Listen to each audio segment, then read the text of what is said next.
Our next presenter is Mary Beth Hall, and she is with the USDA Forage Research Center in Madison now, but she has quite a East Coast pedigree with degrees from Cornell and Virginia Tech. She's pretty prolific in the farm press at times. I've always enjoyed the articles that she's had, and we gave her kind of a tough assignment today because we had Louise here with a pretty narrow idea about what to talk about in corn silage, this fatty acid profile. And so the slide is up.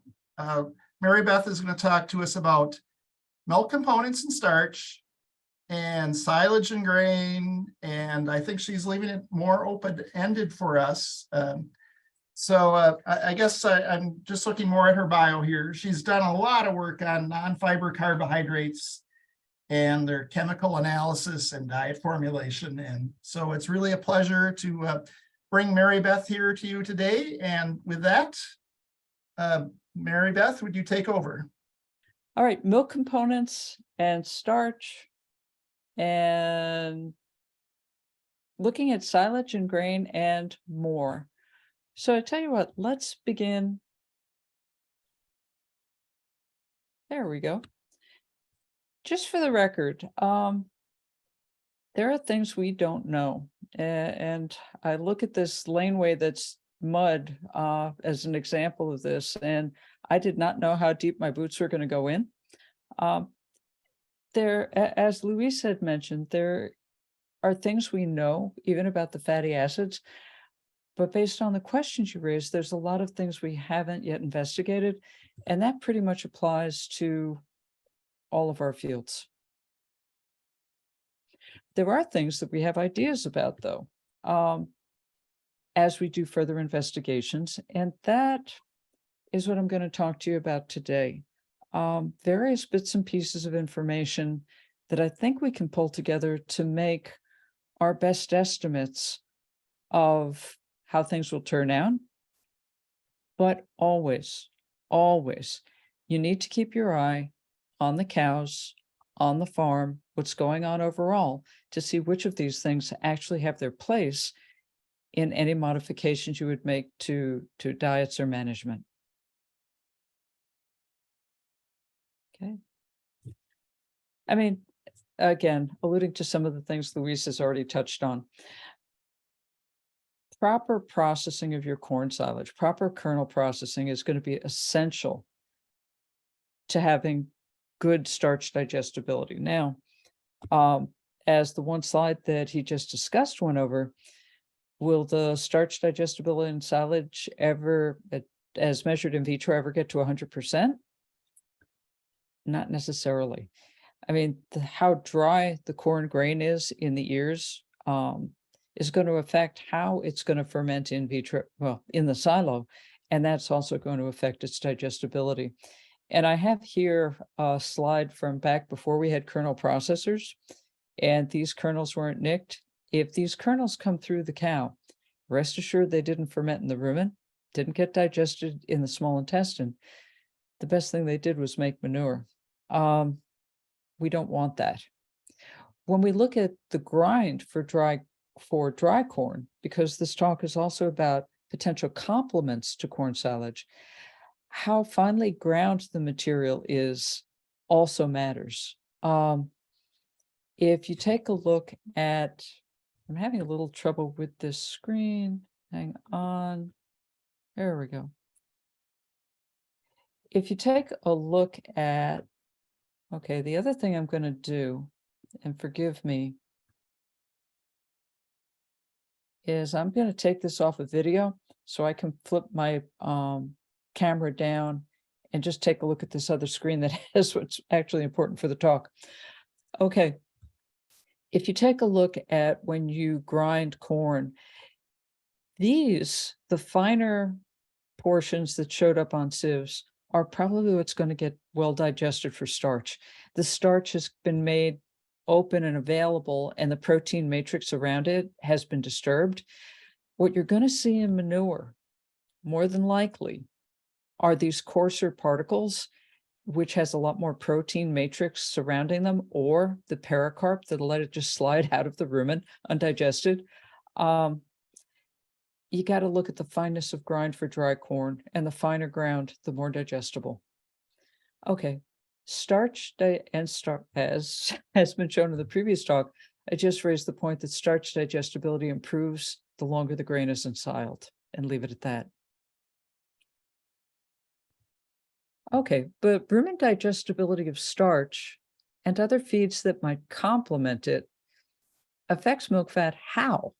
Now, what is the mechanism behind it? I mean, what we're going to get into in this talk is how do things work? Because if you understand what's going on beneath the hood, it might give you some insights into approaches you should take to see about improving on a situation you find a herd in. Okay, if we look at the rumen and milk fat, fermentation in the rumen produces volatile fatty acids such as acetate and butyrate. Acetate is a 2-carbon fatty acid. Butyrate has 4 carbons, and both of these can be used to make de novo fatty acids. These are the fatty acids that the cow makes from scratch from these volatile fatty acids.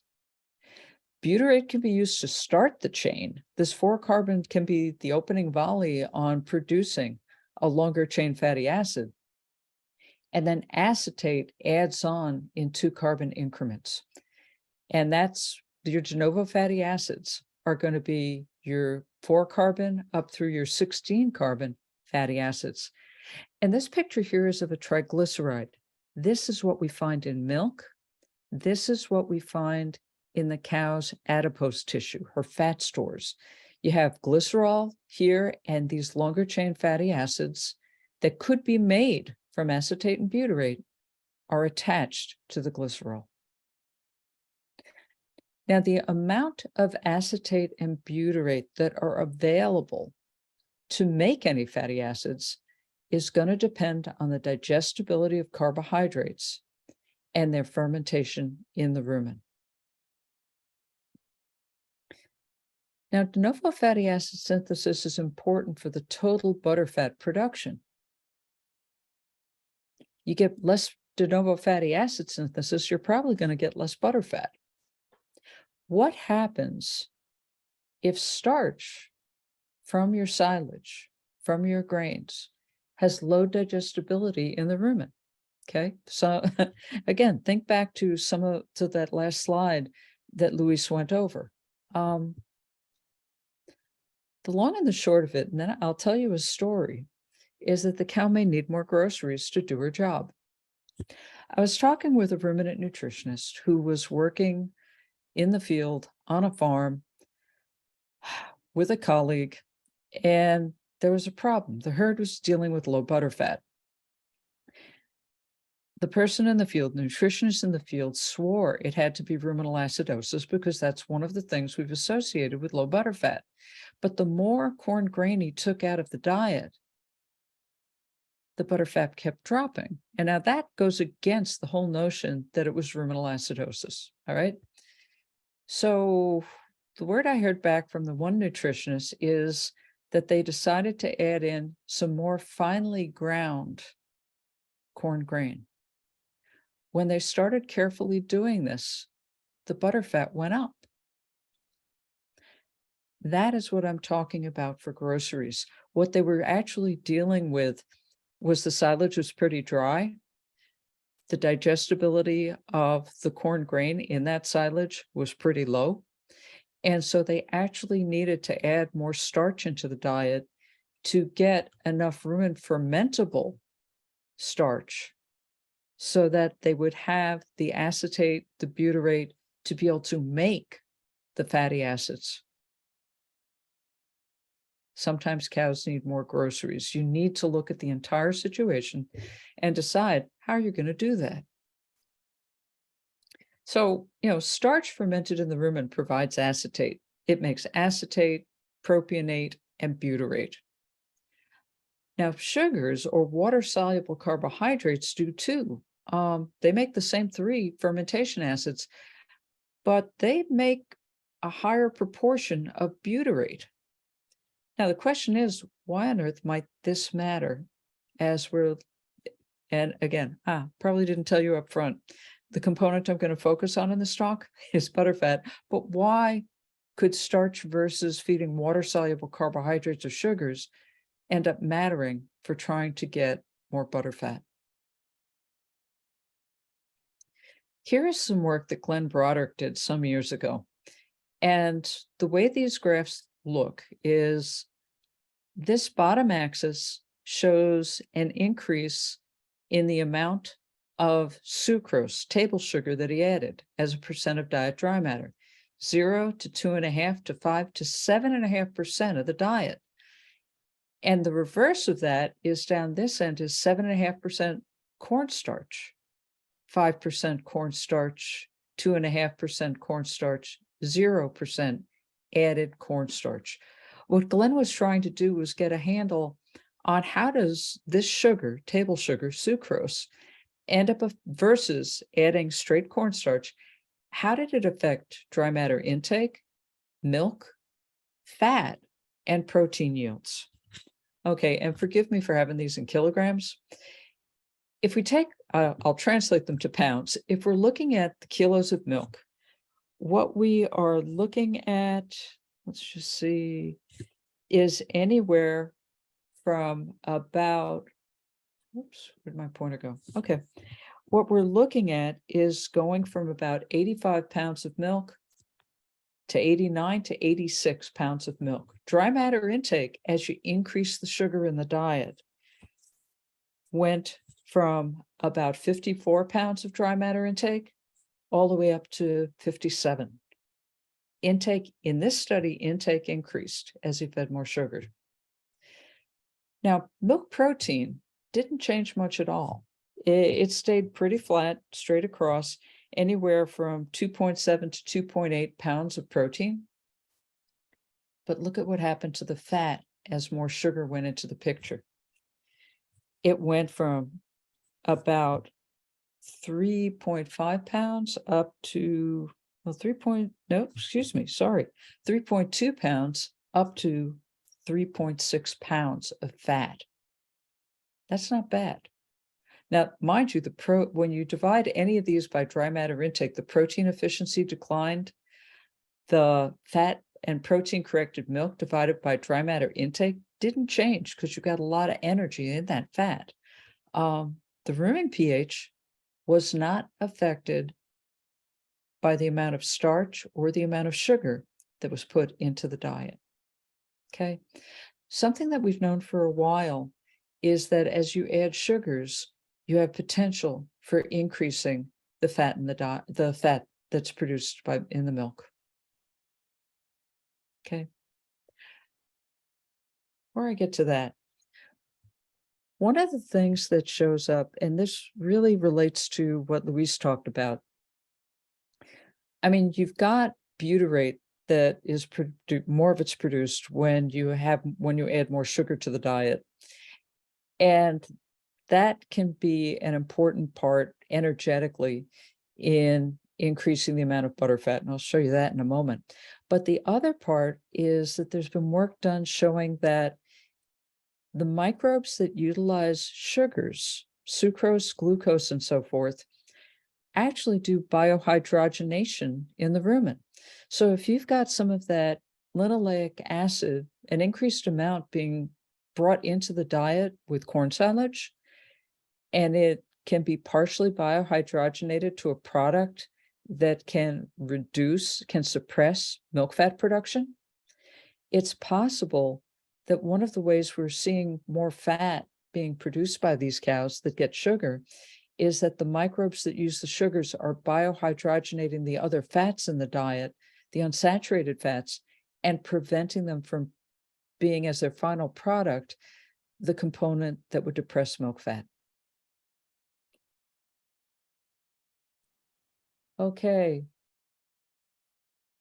This paper was published a long time ago, but it helped explain another reason why adding sugars into the diet can potentially help with butterfat production, even relative to starch, but not absolutely. This graph shows the amount of moles of acetate that would be needed to produce moles of fatty acids in milk with different amounts of carbon, a C6, C8, C10, C12, 14, 16, all of the de novo fatty acids. And what you see is if you try to make these fatty acids that go into milk or into the cow's adipose tissues, if you try to make it only out of acetate versus out of acetate plus just one butyrate added at the start of its production, you need less acetate if you use butyrate, if you have one butyrate adding into that picture. And so what that would do, it's more energetically efficient, and it basically conserves the acetate, the carbon for other synthetic purposes like making more fat, or conserves the energy, because acetate is going to be one of the primary energy sources that the mammary gland uses to produce milk. And so there could be more things going on here than maybe we had originally looked at. And just for point of interest, if we look at water-soluble carbohydrates or sugars in feed, this is what some of the numbers that I was able to pull from the literature look like. Whey permeate, heck of a lot of lactose. Molasses, fair amount of sucrose, glucose, fructose. Almond hulls, I know we don't feed them around here, but fair, or citrus pulp. But even if you get into soybean meal, there's more there for water-soluble carbohydrates than you might have thought. And the alfalfa and the temperate grasses and all, if you ensile them, the number will go down, as some of the water-soluble carbohydrates are used to produce fermentation acids in the silo. But the haze, the green material, might have more than you think. So these are alternate sources for water-soluble carbohydrates. And this is just one other thing to try and inform the discussion. These are fermentation rates. These are percent per hour, whether we're looking at a variety of water-soluble carbohydrates, glucose, sucrose, grass fructan, inulin, or lactose, versus starch. And this is going to be dry ground corn versus high moisture corn. These fed at a higher level, these fed at a lower level. The water-soluble carbohydrates, excepting lactose, typically are a lot more rapidly fermented than the starches are. Obviously, high moisture corn, good high moisture corn, not dry moisture corn, is going to be more rapidly fermented than the dry ground corn. And the other curious thing is the more starch you feed, the more rapid the fermentation. And that's because you're fostering a microbial community in the rumen that's good at utilizing starch, okay? And that's why we get this increased rate. That also should tell you at what point you need to back off on including more starch in the diet. Back when I was a county agent, there was this one year we had a really wet, powdery, high moisture corn, and we just called it dynamite. Some in the diet looked good, but if you started adding too much, things would go to heck very quickly. And this might explain part of that. If the high moisture corn starch was already rapidly fermented, and you added more and increasing the amount got it more rapidly fermented yet, producing a lot of acid quickly, it would have been a lot touchier in how we could feed it than let's say something like dry ground corn.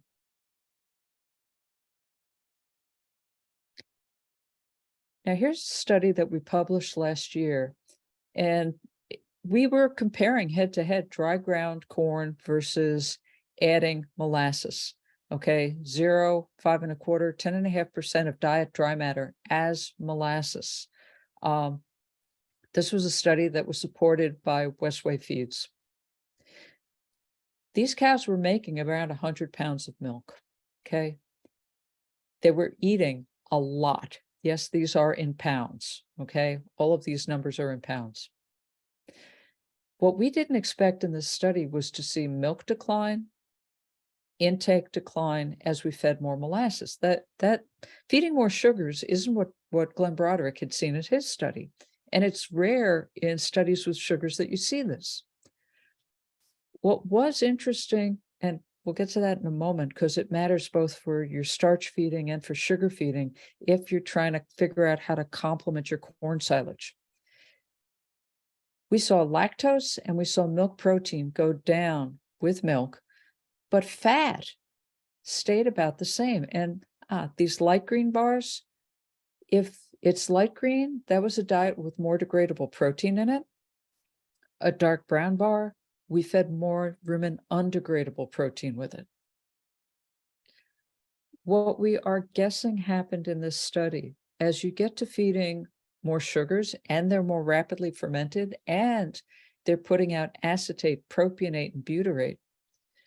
You know the work that's come out of a variety of labs, including Mike Allen in Michigan, where propionate can depress dry matter intake. What we're wondering is if we added enough to cows that were eating a lot, and these cows might eat about 30% of their entire diet in like the first 3 to 4 hours after you feed them. We're wondering if what we're seeing here could have to do with the bugs in the rumen producing enough propionate quick enough that it passed some threshold and affected dry matter intake, which then affected everything else. But for fermentation acids, you still had enough acetate and butyrate that you could maintain the fat. I don't think this applies just to feeding molasses. I think it can apply, this is Mary Beth's best guess, if you're feeding high moisture corn, if you're feeding the high moisture corn that's in corn silage, and you have it very rapidly fermented and producing a lot of propionate, I'm wondering if that might be something that would end up tamping down the dry matter intake and give you the rest of these responses. Okay, so last slide, and in context, I mean, feed digestibility is the driver for productivity in a cow. And rather obviously, I'm referring here to in a properly balanced diet. I mean, I think we can complement the starch and silage with other digestible starch or with water-soluble carbohydrate. You have to take a look at the diet and at the situation and decide what seems appropriate. And keep an eye on the forage fiber and total starch in the diet to make sure that it's a healthy diet. Now, if you're hitting diet limits on starch, water-soluble carbohydrates can be a useful carbohydrate to add. It doesn't depress.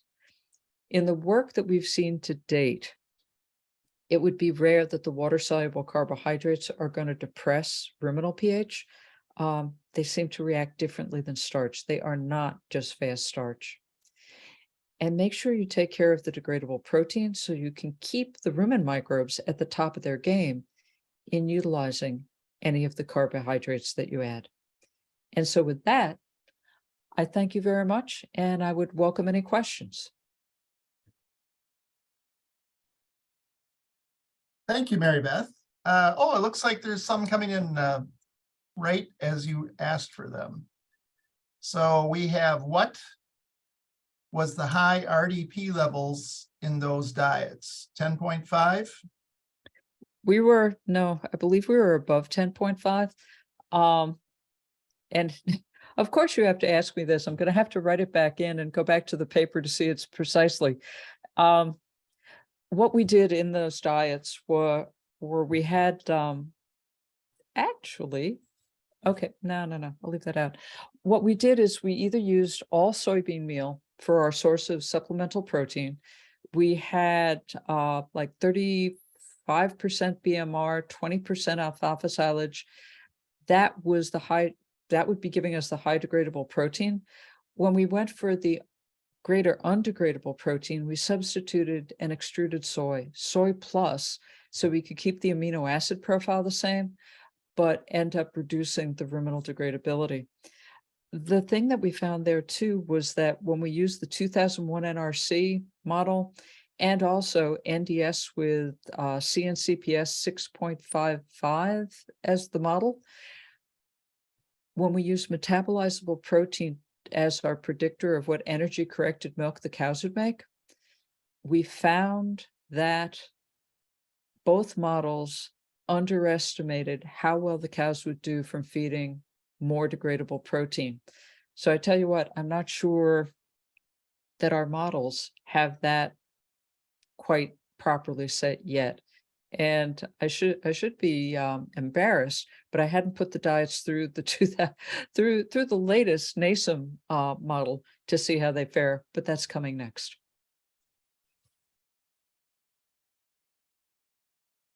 Next question. We had a comment, not really a question. I think maybe either you or Luis. It says the next few years, we will understand how the speed and rate of starch deposition from dent and beyond impacts starch digestibility. Anything to add to that comment?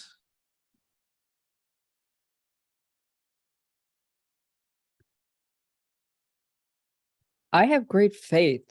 Okay, Luis, and then I'll toss it right back to you. I have great faith that we can develop methods and do the work to get at associations if someone is inspired and funded to do it.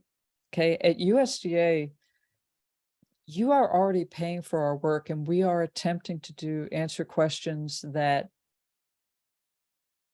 seem important to the industry and that aren't getting funded any other way. But typically, to get at the things, the points raised in that question, we might need new methods, or perhaps even take a look at some of the old ones, some of the old literature, if they are good, if they're good observations and extensive enough.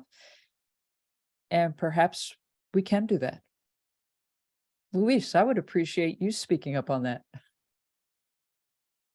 Yeah, that's a hard question. And we have been working a little bit in some of the already established assays to try to understand variation of those assays.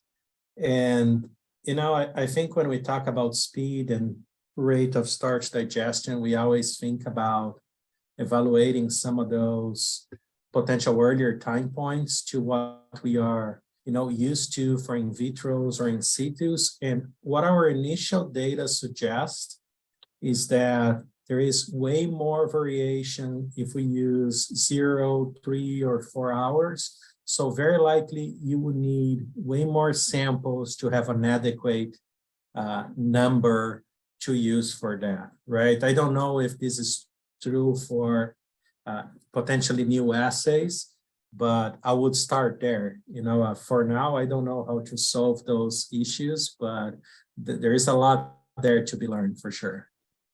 But amen to the issue with greater variability at the earlier fermentation hours. I think the labs have done a good job of attempting to give us some numbers for in vitro digestibility, but I remember the discussions where the question was, how finely do you grind the material? I mean, if you're going to get a good subsample in vitro, you need to have something well enough ground that you can get a good subsample. But if we start grinding the corn grain fine enough, or corn silage even fine enough to get the best subsample and not need a larger sample, we're destroying some of the structure of the kernel that is absolutely going to have an impact on the starch digestibility. I think there are a whole variety of components to look at. And Luis, I look forward to your work that get after what correlates well. Because I've got a feeling for the in vitro tests that are going to be our easiest route, our most viable route for giving people information. It's getting those correlations that will be major in deciding what we do. Luis, would you agree? Yeah, I do agree. And we test a little bit of particle size as well. And we have been struggling even with samples ground at 1 millimeter. You know, we try to compare, and if we use earlier time points at 1 millimeter, the variability is still quite high compared to the 7 hours 4 millimeter. Of course, that we are used to run the 7 hour 4 millimeter. So maybe because of that, I think there's also other effects there. It's not just the assay itself, but definitely, I agree with you. We need to standardize and try different things. Sometimes I wonder if for different types of samples, we need to have actually different assays. But all the time you say that, people already get scared, right? Because more assays to get established by commercial labs, very likely different prices, more things to learn how to use the data, and so on, right? Sometimes I wonder if gas production is the way to go. I like gas production a lot, but it doesn't necessarily yield the specific numbers that we want. Long story short, I think there is a lot to learn, and I'm not sure exactly what will be the best approach, but hopefully at a certain point, someone will develop something that everybody agrees. So we had a question. You can see it in the chat as well. As energy-corrected milk increases, do you see feed efficiency improving or decreasing? And then the comment that energy-corrected milk, we have herds with over 115 pounds per cow. In the past, we've been taught that dry matter intake equals more milk, but fat percent now is at some of the highest we've ever seen. Yeah.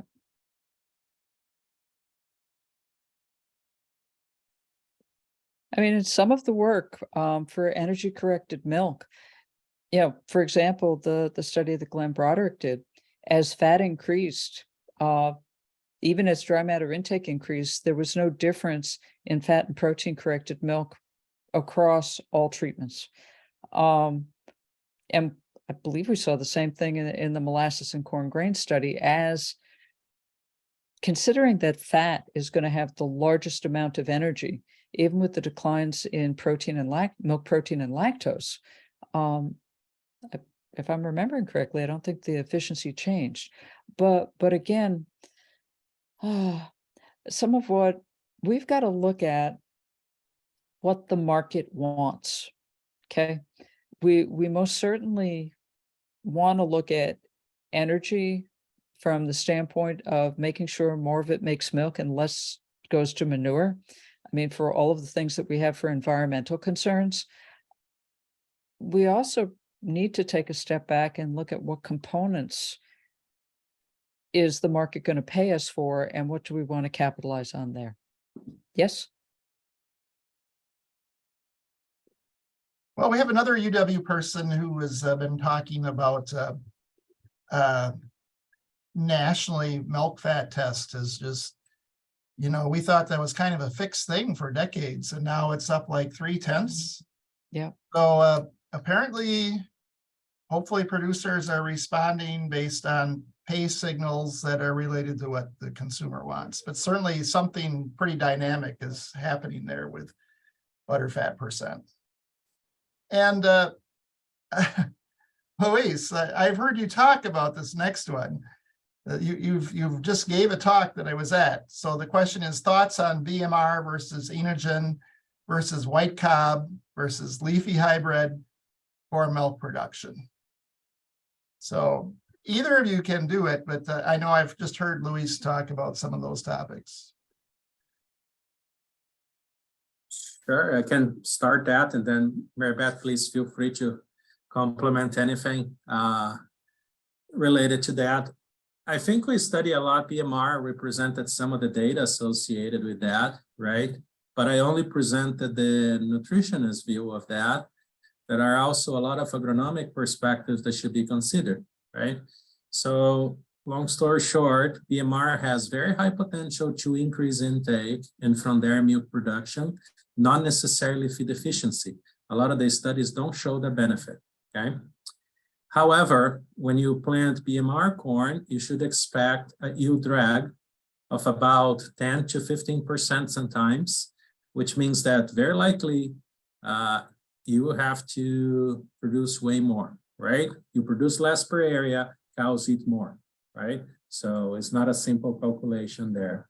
So sometimes you can kind of mix EMR for the high producing cows, a dual purpose hybrid that produce a lot for the low producing cows, but that means that you're going to have to manage 2 silos, right, every time. With regard to Enogen, that's the most complicated one, I think, because there is a lot of variation in response. I only know of 4 feeding trials. One was outstanding. Second one was good. One didn't show anything, and the last one was bad. Okay, and by very good, improved milk yield and efficiency. By good, it improved efficiency. By nothing, literally nothing was changed, and the last one was actually lower in efficiency. Okay, so I don't really understand how Enogen works. What complicates the equation for me is, in theory, it's supposed to increase starch digestibility, and none of the studies show that. And then there are 2 in situ starch digestibility studies, one out of Delaware that increased digestibility, one from us out of Florida that decreased. Okay, so I have no clue what's going on there either.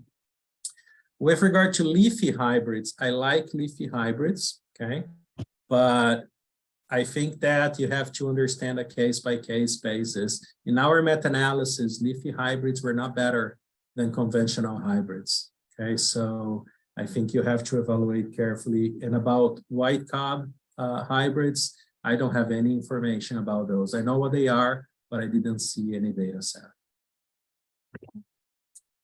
Something just to add, and it goes to the Enogen hybrid. Okay, I mean, there are enzymes in that hybrid that are supposed to break down the starch, okay? And I was getting some calls from nutritionists and the commercial feed analysis laboratories because with the corn grain from Enogen and some other products, including bakery waste, the starches look normal, but the water-soluble carbohydrates were high. And for some of these feeds, by the time they ended up adding these things together, they were way over 100% of dry matter, which probably is, I mean, when you're 10 to 15% high, that's unlikely. What we figured out is that some, and again, it's not just Enogen, there are other feeds out there like this, where the enzyme turned some of the starch into water-soluble carbohydrates. They made oligosaccharides, and so they were double accounting. It was counting as starch, but it was also showing up as WSC.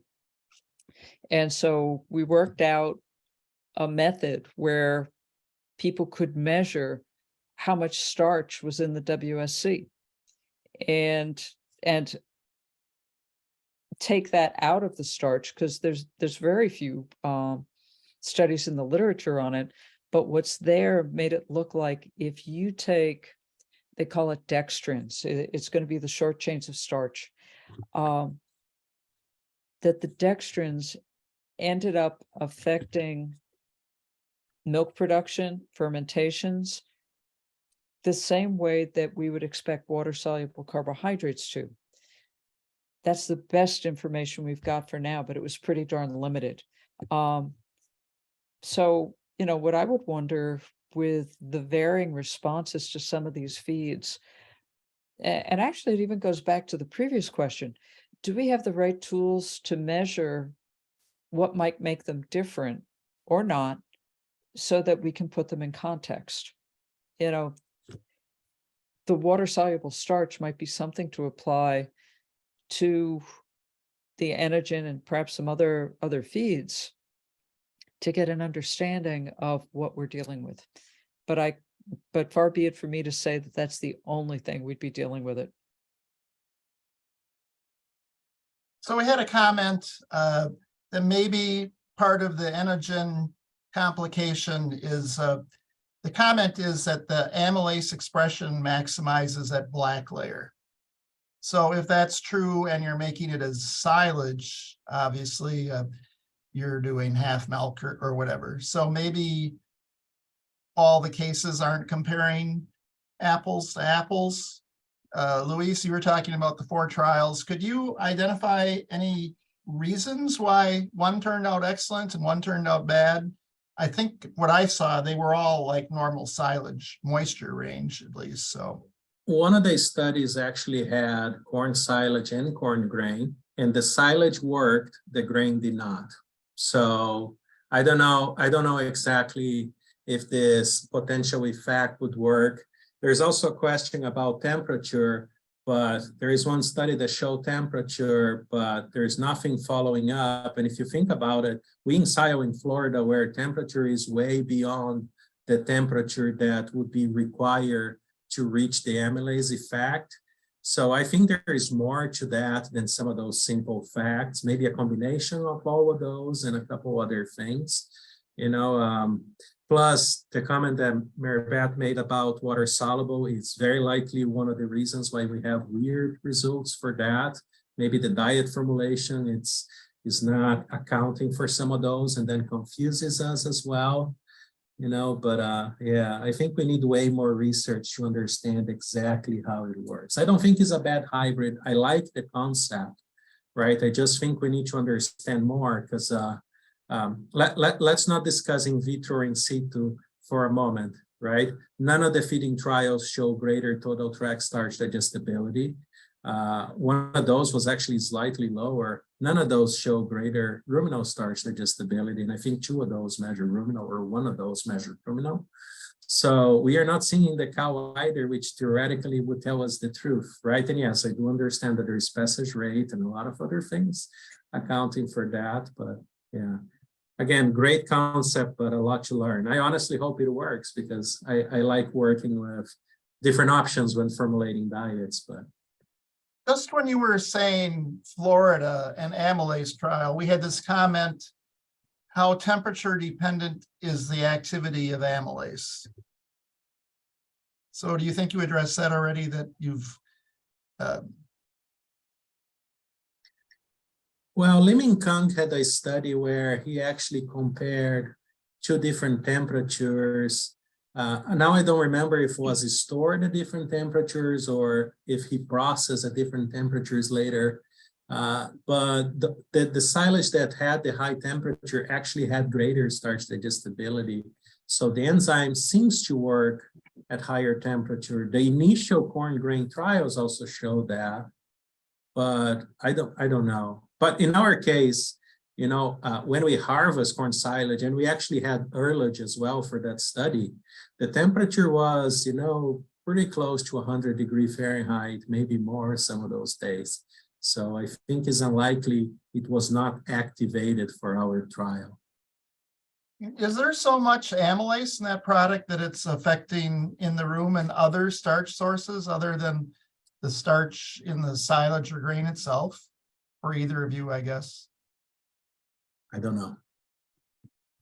I don't think we know, but Luis, help me out. Am I remembering correctly that they originally were marketing the grain with the higher amylase for use in the ethanol industry? And so, yeah, the other thing that's going to end up affecting the ability of an enzyme to work is there's moisture. But it was designed to work in those fermenters. I have a feeling, I think there might be some information out there on its at least in vitro digestibility. But I do not know. I do not know the answer to that question. Okay. Do we have other questions? Thank you, audience. We provided plenty of time for questions and you have responded well. We've had I think a great discussion here today. So it's 2:25. We're supposed to hard end at 2:30. Any other questions? Oh, slide came up for me. Promoting the future Badger Dairy Insights. We have 3 more coming in March. We're doing this every week through March. Honing our measures of feed efficiency is the next one coming up. And we're going to be talking about genetic measures of feed efficiency and also things you can do on the farm. So we have Francisco Penagaricano, who's a professor of quantitative genomics at Madison, and myself and Allison Fowl, who are county and regional based dairy educators. We'll be talking about that topic. So, and then March 14th, we have emerging technologies, which is going to be Doug Reineman. So he talks a lot about milking, robotic milking systems, AMS systems, and I'm sure it's going to be a little more detailed than that. And we have Jackie McCarville and Angie Ulness also talking about somatic cell count and foot health and robotic milking systems. And then March 21st, we have stimulating cow conversations, providing an enriching environment for your herd. So that's Jennifer Van Oss, Tina Coleman, and Erica Burstrom. So we have those exciting programs coming up yet. And I think I'm supposed to discuss one more future program. Yes, so yet this month, I understand there's still time to enroll, but the Midwest Manure Summit, which we've been doing every 2 years, is coming to Lambeau Field on February 28th. So this is Extension has Manure Summit, which is kind of livestock-based, barn-based, not like are we injecting it in the ground, but there's a great program coming up for that. We try to make that as innovative and cutting edge technology as possible. So please consider, if you have time, to join us for Midwest Manure Summit. And with that, any other final comments? Oh, there is one. Mary Beth, does the enzyme starch assay published in 2015, does it account for water-soluble starch? The starch assay that we have takes all of the alpha glucan, whether it's water soluble or not, and includes it as starch. That was the reason for working with the commercial labs to come up with something that could define just the water soluble portion. Primarily because that didn't seem to be an issue until you got into specific feeds. So yes, it does take it into account. It includes it as part of a total starch value. Okay. Thank you, everyone, for joining us today. I think we had a great discussion. Thank you to our presenters and thank you to our audience. It's always fun to talk about forages and corn silage.